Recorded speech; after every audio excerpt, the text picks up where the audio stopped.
हम गायक बुलेट राजा आप सबके बीच में एगो लाइव चैता गीत लेके आइल बनी। जब गीत के लिखले बनी बड़ भैया हमारे निर्मल योगेश जिनकर लिखनी के जोड़े नहीं थे और म्यूजिक दिले बनी प्रियांशु सिंह। दादा वो तो खून डकरता हो। स्टूडियो में बैठल बनी रागनी म्यूजिक के मालिक हमारे बड़ भैया विवेक जी। अरे ये विवेक जी अम्बे रिकॉर्डिंग स्टूडियो के मालिक विकास राज जी भी बनी और बड़ भैया अंजनी सिंह जी और बेंजू पतो कौन जी के जोड़े नहीं थे। तो देखी मर्दा अपना मौगी के लगे फोन लगा के कहता कैसे कहता हो, कैसे कहता हो। खाता नी खोइनी तो धरता बेचैनी बाहर कमाए हम नहरे में आईनी। अरे खाता नी खोइनी तो धरता बेचैनी बाहर कमाए हम नहरे में आईनी।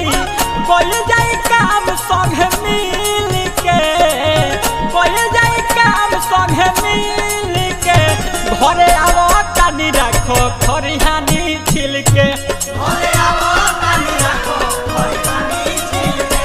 घरे आवो तानी रखो खरिहानी छिल के। घरे आवो तानी रखो खरिहानी छिल के। जाए के जो रहे बहाना तो काले तो के तो हो। जाए के जो रहे बहाना तो काले तो के तो हो। अरे बा अरे बा अरे कपाल का छोड़ा है तेरे भाई। घरे आवो तानी रखो खरिहानी छिल के। घरे आवो तानी रखो खरिहानी छिल के। जामल बा मोथा औरी ए यार होय का हो। कहता अरे का कहता जामल बा मोथा औरी जामल बा घास हो। जो तब या कोड़ब जब आइब हम पास हो। जो तब या कोड़ब जब आइब हम पास हो। जो तब या कोड़ब जब आइब हम पास हो। जामल बा मोथा औरी जामल बा घास हो। जो तब या कोड़ब जब आइब हम पास हो। दया व्यास जाती है पिला थारे के समझना रानी हमरा फील के। समझना रानी हमरा फील के।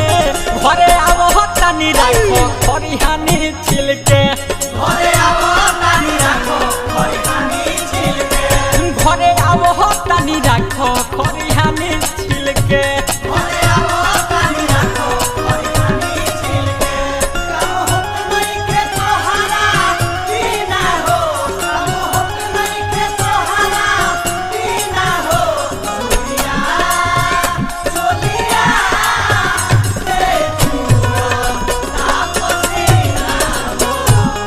चोलिया चोलिया से मुझे छुओ ना पसीना हो।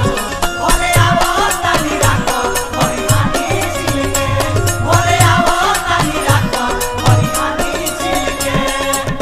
मीठा के भेली डेली मर्दा बड़े वियोग में बा। अच्छा मीठा के भेली डेली खोई हो तू फोड़ के। बुलेट राजा दिल्ली अवतार छोड़ के। बुलेट राजा दिल्ली अवतार छोड़ के। बुलेट राजा दिल्ली अवतार छोड़ के। मीठा के भेली डेली खोई हो तू फोड़ के। बुलेट राजा दिल्ली अवतार छोड़ के। अरे लहरी जी घोर के पिया दा लहरी के।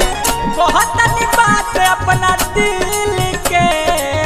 बहुत नी बात अपना दिल के। घरे आवो तानी रखो खरिहानी छिल के।